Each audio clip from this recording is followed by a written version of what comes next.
বাহিরে গেলে মনে হয় যে কিতা আপনার মানে যে তাও দেখুন না তো লইয়া ইতা এখন পয়সা তো বেগত থাকা লাগবো আর দেখুন যেন যারা ঘর সাজাইতে পারলা পাইন তারা যদি বাইরে যে সাহানো বা মার্কেটের উইটে হইন আর মার্কেটের বাড়া হইন কিছু দেখলেও মনে হয় যে না ওটা যদি গড় নিতাম গড় সুন্দর হইল মানে। আসসালামু আলাইকুম, সবাই বালা আসুন নি, আশা করি আল্লাহ রহমতে সবাই বালা আসুন। ও তো এটা হইল গিয়া সিলেট জিন্দা বাজারের একটা জায়গা, একটা হইল গিয়া আপনার পড়ছে জিন্দা বাজার এক্সিম ব্যাংকের ব্যাক সাইডে দিয়া এটা ও সবটা আর কি বয়। তো তাই মানে একটা গলির ভিতরে আর কি বইন।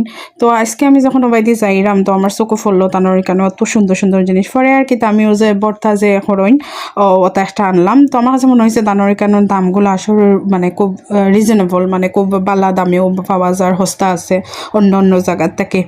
তো আর কি তাও তো লইলাম, এরপর লইলাম আমি মাটির একটা জগ। আর আমি যে বর্তা করবার লাগে যেটা লইছে ইনশাল্লাহ আপনারা নেক্সট টাইম আমি বর্তার রেসিপি দেখাইমো। আর এটা আমার আমি কতদিন ধরে খুঁজি আর বালা ফাইয়ান না দেখিয়া লইলাম না, আর অনলাইন থেকেও আনানের সাহস পাইয়ান না, কই যদি ভাঙ্গে যায়। সবাই ভালো থাকবা, ভিডিও ভালো লাগলে লাইক কমেন্ট শেয়ার করবা, খাতাত ভুল টুটি হইলে মাফ করবা।